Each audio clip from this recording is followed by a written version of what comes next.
तो हेलो दोस्तों, good evening. कैसे हैं आप सब दोस्तों? उम्मीद करता हूं कि बहुत अच्छे होंगे। दोस्तों, मैं पवन पाल स्वागत करता हूं आप सबका अपने एग्ज़ाम क्रैक पवन पाल के यूट्यूब चैनल पर। दोस्तों, हमेशा की तरह रोज़ की तरह आप लोगों के लिए 30 प्रश्नों का जीके जीएस का महासंग्राम चलाने आ गया है एग्ज़ाम क्रैक पवन पाल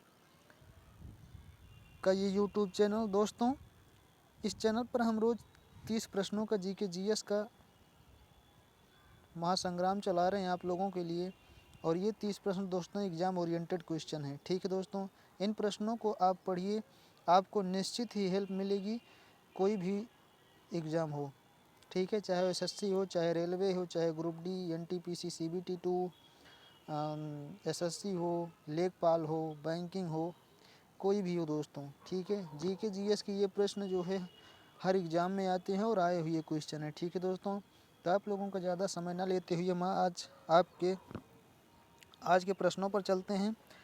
तो आज का आपका पहला प्रश्न है, शुद्ध पानी किस प्रकार की विद्युतीय चालक है? तो बताना है आपको शुद्ध पानी किस प्रकार का विद्युतीय चालक है। आपके सामने 4 ऑप्शन हैं। पहला ऑप्शन है औसत, दूसरा है अच्छा, तीसरा है खराब, चौथा ऑप्शन है आपका दोस्तों सुपर। तो दोस्तों, शुद्ध पानी जो है वो खराब विद्युत चालक है। ठीक है, आपका तीसरा ऑप्शन सही हो जाएगा। चलिए दोस्तों, नेक्स्ट क्वेश्चन पर चलते हैं दोस्तों। अगला क्वेश्चन है दोस्तों, निम्नलिखित में से कौन सा सही है? तो बताना है आपको कि निम्नलिखित में से कौन सा सही है। 4 ऑप्शन आप लोगों के सामने हैं, 3 गलत हैं, 1 सही है। जो सही है आपको उसे चुनना है। पहला ऑप्शन है खरीफ फसलें सर्दियों की फसलें हैं। दूसरा ऑप्शन है रबी की फसलें मानसून की फसलें हैं। तीसरा ऑप्शन है गेहूं रबी की फसल है। चौथा ऑप्शन है सरसों खरीफ की फसल है। तो दोस्तों, गेहूं जो है वो रबी की फसल है। ठीक है, यही आपका सही हो जाएगा, तीसरा ऑप्शन। चलिए नेक्स्ट क्वेश्चन पर चलते हैं दोस्तों। अगला क्वेश्चन है, पृथ्वी की पपड़ी में सबसे पुरानी ज्वालामुखी विस्फोट में बाहर आ जाती है और कठोर चट्टानों का रूप ले लेती है, जिन्हें कहा जाता है, क्या कहा जाता है बताइए। तो 4 ऑप्शन आपके सामने हैं। पहला है तलछट्टी, दूसरा है रूपांतरित, तीसरा है कोमाटाइट, चौथा है आग्नेय। तो दोस्तों, पृथ्वी की पपड़ी में सबसे पुरानी ज्वालामुखी विस्फोट में बाहर आ जाती है और कठोर चट्टानों का रूप ले लेती है, जिन्हें आग्नेय चट्टान कहा जाता है। ठीक है, क्या कहा जाता है? आग्नेय चट्टान। आपका चौथा ऑप्शन सही हो जाएगा। ठीक है दोस्तों, चलिए नेक्स्ट क्वेश्चन पर चलते हैं। अगला क्वेश्चन है आपका, दुनिया में दूसरी सबसे ऊंची चोटी कौन सी है? तो बताना है आपको कि दुनिया में दूसरी सबसे ऊंची चोटी कौन सी है। 4 ऑप्शन आप लोगों के सामने दिए गए हैं। पहला है माउंट एवरेस्ट, दूसरा है अनाईमुडी, तीसरा है केटू, चौथा है माउंट आबू। तो दोस्तों, दुनिया में सबसे ऊंची चोटी दूसरी नंबर की जो है वो है केटू। ठीक है, कौन है? केटू। तीसरा ऑप्शन आपका सही हो जाएगा। ठीक है दोस्तों, चलिए नेक्स्ट क्वेश्चन पर चलते हैं। अगला क्वेश्चन है आपका, डॉक्टर सलीम मोइजुद्दीन अली अब्दुल किसके लिए प्रसिद्ध थे? तो बताना है आपको डॉक्टर सलीम मोइजुद्दीन अली अब्दुल किसके लिए प्रसिद्ध थे। पहला है पक्षी विज्ञान, दूसरा है शल्य चिकित्सा, तीसरा है वकील, चौथा है कंप्यूटर वैज्ञानिक। तो आपका पहला ऑप्शन सही हो जाएगा दोस्तों, पक्षी विज्ञान। ठीक है, किसके लिए प्रसिद्ध थे? पक्षी विज्ञान के लिए। चलिए नेक्स्ट क्वेश्चन पर चलते हैं दोस्तों। अगला क्वेश्चन है, 2014 में एशियाई खेलों में स्वर्ण पदक जीतने वाली पहली भारतीय महिला मुक्केबाज कौन थी? तो बताना है आपको 4 ऑप्शन में से अरोड़ा मिश्रा, सरजू बाला देवी, कविता गोयल या फिर मैरी कॉम। तो बताइए कौन सही हो जाएगा। तो मैरी कॉम सही हो जाएगा। ठीक है दोस्तों, चौथा ऑप्शन आपका 6वें क्वेश्चन का सही हो जाएगा। चलिए नेक्स्ट क्वेश्चन पर चलते हैं। अगला क्वेश्चन है दोस्तों, कंसंट्रेशन ग्रेडियंट के खिलाफ कोशिका की हलचल को क्या कहा जाता है? पहला ऑप्शन है सक्रिय परिवहन, दूसरा है प्रसार, तीसरा है विपरीत परासरण, चौथा है परासरण। तो बताइए क्या कहा जाता है। तो दोस्तों, पहला ऑप्शन आपका सही हो जाएगा, सक्रिय परिवहन। ठीक है, क्या कहा जाता है? सक्रिय परिवहन। चलिए नेक्स्ट क्वेश्चन पर चलते हैं। अगला क्वेश्चन है दोस्तों, यदि राष्ट्रपति और उपराष्ट्रपति दोनों के कार्यालय रिक्त हैं तो भारत के राष्ट्रपति के तौर पर काम कौन करेगा? पहला है भारत के प्रधानमंत्री, दूसरा है भारत के लोकसभा अध्यक्ष, तीसरा है सत्तारूढ़ पार्टी के सबसे वरिष्ठ सदस्य, चौथा है भारत के मुख्य न्यायाधीश। तो दोस्तों अगर भारत के राष्ट्रपति और उपराष्ट्रपति दोनों अवकाश पर हैं, ठीक है, यानी कि उनका कार्यभार रिक्त है, उनका पद रिक्त है, अवकाश पर हैं, तो उस दिन जो कार्यभार संभालेंगे राष्ट्रपति का वो भारत के मुख्य न्यायाधीश होते हैं। ठीक है दोस्तों, आपका चौथा ऑप्शन सही हो जाएगा। ठीक है दोस्तों, चलिए नेक्स्ट क्वेश्चन पर चलते हैं। अगला क्वेश्चन है दोस्तों, शून्य उत्सर्जन वाहन का मतलब क्या है? शून्य उत्सर्जन वाहन का मतलब क्या है? चार ऑप्शन आप लोगों के सामने दिए गए हैं। पहला ऑप्शन है वह शक्ति, वह जो शक्ति के स्रोत के जरिए पिछले पाइप से कोई प्रदूषक उत्सर्जित नहीं करता है। दूसरा ऑप्शन है वह जो पिछली पाइप से केवल जलवाष्प उत्सर्जित करता है। तीसरा है वह जो पिछली पाइप से केवल हाइड्रोजन उत्सर्जित करता है। चौथा ऑप्शन है वह जो पिछली पाइप से केवल संकुचित हवा उत्सर्जित करता है। तो बताइए आप लोग कौन सा ऑप्शन सही हो जाएगा? तो दोस्तों शून्य उत्सर्जन वाहन यानी कि जीरो एमिशन व्हीकल्स का अर्थ जो शक्ति के स्रोत के जरिए पिछली पाइप से कोई प्रदूषक उत्सर्जित नहीं करता है। यह केवल बिजली के ऑनबोर्ड स्रोत से मोटर वाहन उत्सर्जन को संदर्भित करता है। ठीक है दोस्तों, तो आपका पहला ऑप्शन सही हो जाएगा। ठीक है, चलिए नेक्स्ट क्वेश्चन पर चलते हैं दोस्तों। अगला क्वेश्चन है आपका, आप रुक्मणी देवी अरुंडले के बारे में क्या जानते हैं? पहला, वह एक भारतीय ब्रह्म विद्यावादी नृत्यांगना और भरतनाट्यम की कोरियोग्राफर थीं। दूसरा ऑप्शन है वे आज़ादी के बाद की एक प्रसिद्ध लेखिका थीं। तीसरा ऑप्शन है दोस्तों वो एक पुरस्कार विजेता फिल्म निर्मात्री थी। चौथा है वे रंगमंच से संबंधित थी। तो कौन सा ऑप्शन सही हो जाएगा बताइए आप लोग? तो दोस्तों आपका पहला ऑप्शन सही हो जाएगा। ठीक है, वह एक भारतीय ब्रह्म विद्यावादी नृत्यांगना और भरतनाट्यम की कोरियोग्राफर थीं। ठीक है, पहला ऑप्शन सही हो जाएगा। ठीक है, चलिए नेक्स्ट क्वेश्चन पर चलते हैं। अगला क्वेश्चन है आपका, भारत के मुख्य भागों का सबसे दक्षिणी छोर कौन सा है? ठीक है, भारत के मुख्य भूमि का सबसे दक्षिणी छोर कौन सा है? भागों हो गया वो भूमि है। तो पहला ऑप्शन है दोस्तों कन्याकुमारी, दूसरा है रामेश्वरम, तीसरा है पाम्बन, चौथा है धनुषकोडी। तो भारत के मुख्य भूमि का सबसे दक्षिणी छोर दोस्तों कन्याकुमारी है। ठीक है, कन्याकुमारी। चलिए दोस्तों नेक्स्ट क्वेश्चन पर चलते हैं। अगला क्वेश्चन है आप लोगों का, अमेरिका ग्रीन बिल्डिंग काउंसिल द्वारा विकसित लोकप्रिय वातावरण सुरक्षित इमारत ग्रामीणीकरण कार्यक्रम को क्या कहा जाता है? पहला है ग्रीन बिल्डिंग प्रमाणन, दूसरा है ऊर्जा और पर्यावरण डिजाइन में नेतृत्व, तीसरा है अंतर्राष्ट्रीय सतत डिजाइन प्रमाणन, चौथा है वास्तुकला में पर्यावरण। तो बताइए दोस्तों कौन सा सही हो जाएगा? दोस्तों अमेरिका ग्रीन बिल्डिंग काउंसिल यानी कि USGBC एक गैर लाभकारी संगठन है जिसे 1993 में स्थापित किया गया था। इसका मुख्यालय वाशिंगटन DC US में स्थित है। USGBC द्वारा विकसित लोकप्रिय वातावरण सुरक्षित इमारत प्रमाणीकरण कार्यक्रम को ऊर्जा और पर्यावरण डिजाइन LEED में नेतृत्व किया जाता है। ठीक है दोस्तों, तो आपका दूसरा ऑप्शन सही हो जाएगा। चलिए दोस्तों नेक्स्ट क्वेश्चन पर चलते हैं। अगला क्वेश्चन है आपका, भारत की स्टैंड अप योजना की मंशा क्या है? पहला ऑप्शन है भारत में सभी मजदूरों के लिए स्वास्थ्य सुरक्षा को बढ़ावा देना, दूसरा ऑप्शन है गरीबों को बढ़ावा देना, तीसरा है कम आय वाले समूहों के बीच शिक्षा को बढ़ावा देना, चौथा ऑप्शन है दोस्तों शारीरिक रूप से विकलांगों के लिए रोजगार को बढ़ावा देना।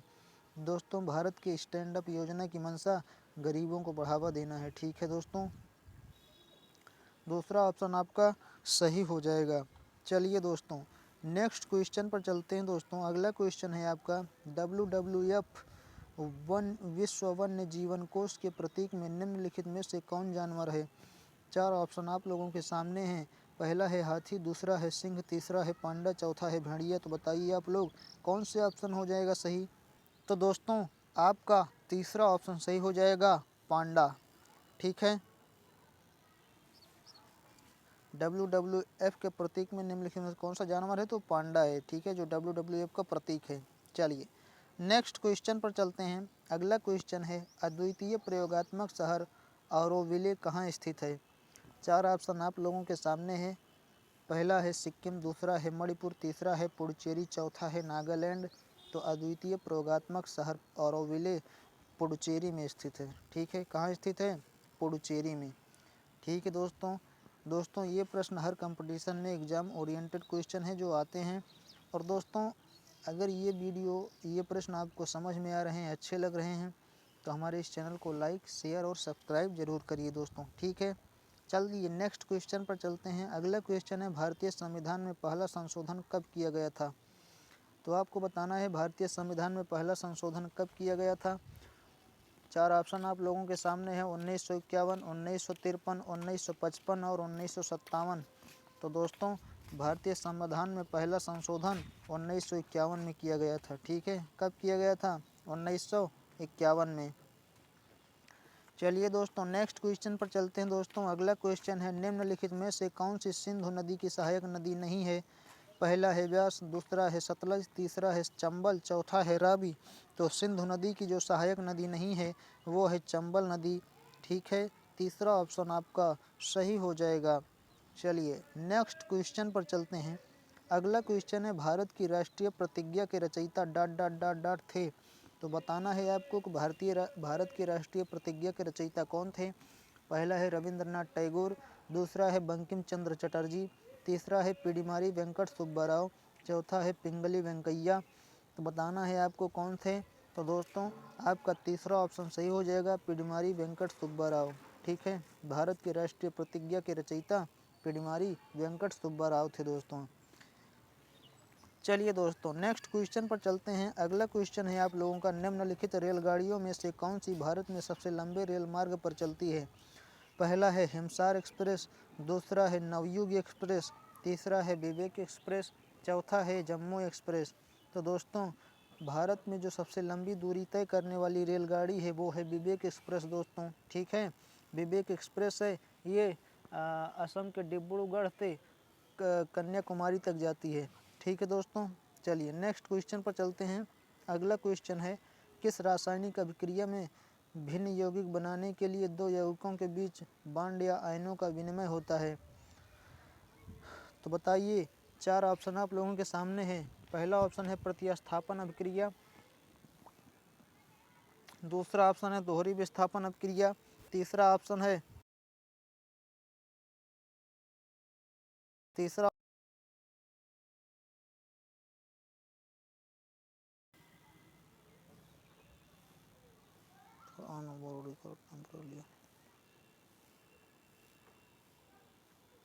तीसरा ऑप्शन है रेडॉक्स प्रतिक्रिया, चौथा ऑप्शन है प्रत्यक्ष संयोजन अभिक्रिया।